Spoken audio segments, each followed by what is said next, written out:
We are not aware about such press conference.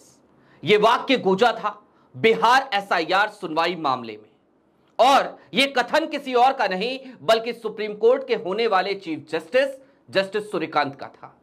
लेकिन जिस press conference का वो जिक्र कर रहे थे वो प्रेस कॉन्फ्रेंस कोई और प्रेस कॉन्फ्रेंस नहीं थी, कोई आम प्रेस कॉन्फ्रेंस भी नहीं थी। वो एक ऐसी प्रेस कॉन्फ्रेंस थी जिसकी गूंज इस पूरे देश ने सुनी, अब तक सुन रही है। वो प्रेस कॉन्फ्रेंस थी 7 अगस्त को राहुल गांधी की प्रेस कॉन्फ्रेंस, जिसमें उन्होंने अपने वायदे के मुताबिक एटम बम फोड़ दिया था और चुनाव आयोग घुटनों पर बैठ गया था। चुनाव आयोग की वोट चोरी पूरी देश के सामने थी, देश की पूरी जनता के सामने थी, लेकिन सुप्रीम कोर्ट के सामने वो पीसी नहीं पहुंच सकी थी। लेकिन अब वही प्रेस कॉन्फ्रेंस सुप्रीम कोर्ट के गलियारे में गूंजेगी। उसी प्रेस कॉन्फ्रेंस के आधार पर एक मामले की सुनवाई होगी और ज्ञानेश कुमार की मुसीबतें बढ़ गई हैं। कौन है वो याचिकाकर्ता जिसने ये याचिका लगा दी है? कौन है लोकतंत्र के लिए लड़ने वाला वो योद्धा जिसने ज्ञानेश कुमार को सीधे तौर पर एक नई चुनौती में फंसा दिया है? और अब होने क्या जा रहा है? नमस्कार, मैं स्वप्निल, आप मुद्दा देख रहे हैं। दोस्तों, खबर बहुत जरूरी है, लिहाजा वीडियो में अंत तक जरूर बने रहिएगा। लेकिन उससे पहले एक छोटी सी अपील। मुद्दा इन दिनों गंभीर आर्थिक संकटों से जूझ रहा है। हमारे मेन बैंक अकाउंट लंबे समय से, कई महीनों से एक तरफ जहां फ्रिज चल रहे हैं, वहीं दूसरी तरफ हमारे पुराने चैनल, जो 2.5 साल पुराना चैनल था, उसे भी डिलीट कर दिया गया। लेकिन इन सब हरकतों से ना तो हम डरते हैं, ना हम रुके हैं, ना हम झुके हैं। बेबाकी से सत्ता का सवाल करना, सत्ता से सवाल करने का सिलसिला यहां जारी है, जारी रहेगा। लिहाजा यदि आप सक्षम हो और यदि आपको लगे कि बेबाक आवाजों को सपोर्ट करना चाहिए तो छोटी छोटी मदद मुद्दा की जरूर कीजिएगा। इसके लिए आप स्क्रीन पर दिख रहे क्यूआर कोड या फिर के नीचे दिख रहे यूपीआई नंबर का इस्तेमाल कर सकते हैं। अब आगे बढ़ते हैं और सबसे पहले आपके स्क्रीन पर एक एफिडेविट का हिस्सा है। यह पीआईएल है और यह पीआईएल रोहित पांडे ने दायर करी है, जनहित याचिका दायर करी है सुप्रीम कोर्ट में। यह पीआईएल दरअसल उसी ग्राउंड पे दायर की गई है जो सबूत रखे थे राहुल गांधी ने 1 लाख फर्जी मतदाताओं के 7 अगस्त की तारीख थी, बेंगलुरु सेंट्रल लोकसभा और उस लोकसभा की एक असेंबली सीट यानी कि महादेवपुरा। अब जरा उस बात को याद कीजिए जो हालिया दिनों में सुप्रीम कोर्ट में हुई थी।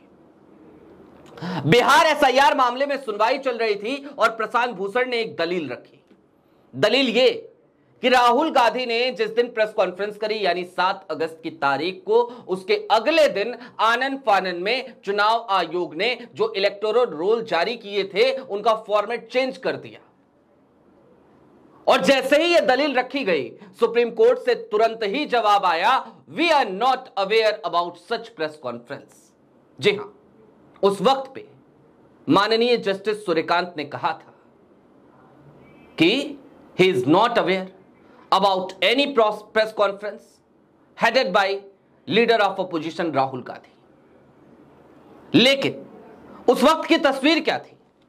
7 अगस्त की प्रेस कॉन्फ्रेंस के बाद पूरे देश में वोट चोरी के मुद्दे पर लगातार चौक चौराहों चौपालों तक में बात हो रही थी। इस देश के खेतों में बैठा किसान, खलिहानों में बैठा किसान हो या फिर चाय की टपरी पर चाय पीते लोग, ट्रेन के बोगियों में सफर करते लोग हों या फिर कि एयरपोर्ट की लॉबी में बैठे लोग हों, हर जगह पर चर्चा चल रही थी वोट चोरी की, राहुल गांधी के प्रेस कॉन्फ्रेंस की। सबके सामने सबूत आ चुके थे लेकिन सुप्रीम कोर्ट को नहीं पता था। अब रोहित पांडे कौन है? ये सुप्रीम कोर्ट के वकील तो हैं ही, एक्स सेक्रेटरी हैं, पूर्व सचिव हैं। Rohit supreme court bar association के, इसके साथ ही साथ संवैधानिक अधिकारों के लिए सजग रहते हैं, लड़ाई लड़ते हैं। आपकी स्क्रीन पर अभी थोड़ी देर पहले जो तस्वीर थी वो रोहित पांडे की ही तस्वीर थी। वो रोहित पांडे खुलकर मैदान में आए, उन्होंने एक याचिका लगा दी।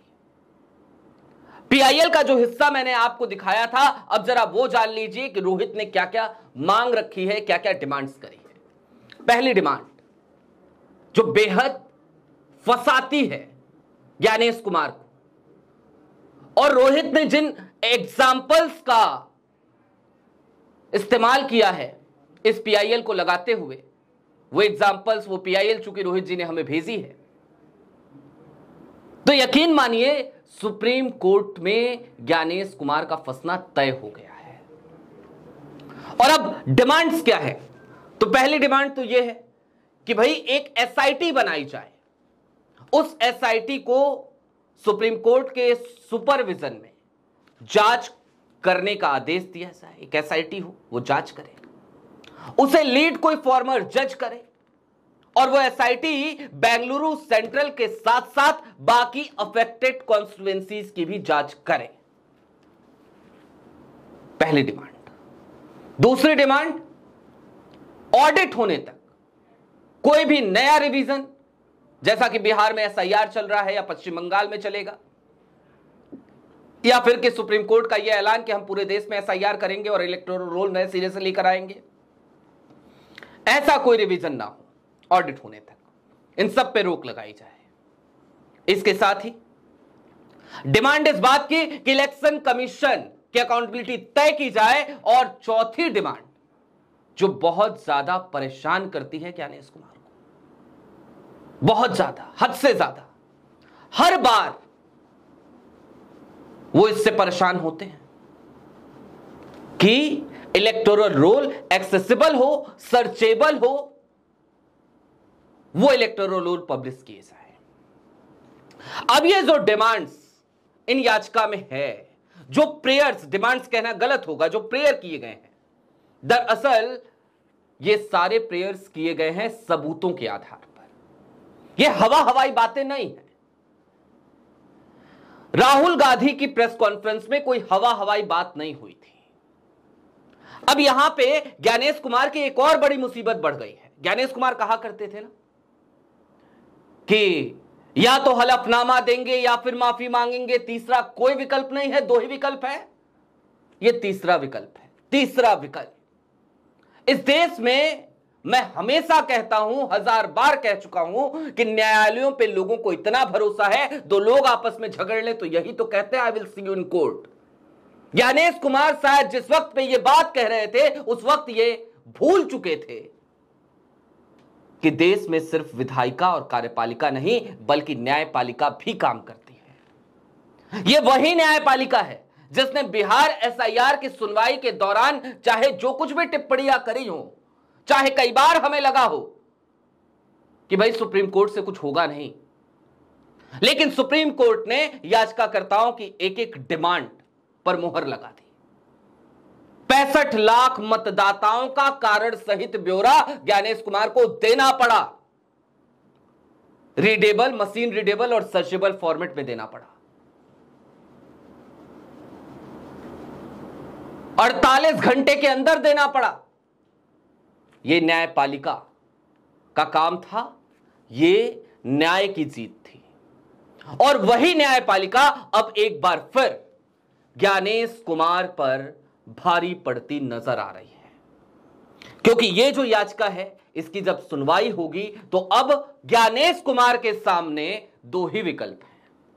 दो ही विकल्प हैं, या तो इस्तीफा देंगे या तो माफी मांगेंगे। दो ही विकल्प हैं। 2023 में कानून बना करके भले एक इम्यूनिटी दे दी गई हो ज्ञानेश कुमार को, लेकिन ज्ञानेश कुमार को इम्यूनिटी है। Individual Gyanesh Kumar as a CC, उनके पास इम्यूनिटी है। इलेक्शन के प्रोसेस को इम्यूनिटी नहीं है कि उसको वेरीफाई नहीं किया जाएगा और ज्ञानेश कुमार जैसे चाहेंगे वैसे जस्टिफाई कर लेंगे। लिहाजा ये एक बड़ी खबर है आज की तारीख की, और इसमें सबसे बड़ी बात यह कि राहुल के जिस पीसी से अवेयर नहीं था सुप्रीम कोर्ट, अब उसी पीसी की डिटेल्स पर सुनवाई होगी, उसी पीसी के सबूतों पर सुनवाई होगी। और यह सुनवाई जब होगी तो फिर जरा सोचिए क्या क्या होगा। बहरहाल अभी के लिए दीजिए इजाजत। चलते चलते फिर वही अपील, नया चैनल है, पुराना चैनल तो छिन चुका है, लिहाजा इस चैनल को जरूर सब्सक्राइब कीजिएगा। 2.5 साल मेहनत करने के बाद आप सबसे जो रिश्ता पुराने चैनल पर बना था, हम चाहते हैं वही रिश्ता उससे बड़े सब्सक्राइबर बेस के साथ इस चैनल पर बने। और साथ ही साथ अपील यह भी कि संघर्ष हम कर रहे हैं, यदि आप चाहें तो इस संघर्ष में हमारे साथी जरूर बने, छोटी छोटी मदद जरूर करें। शुक्रिया।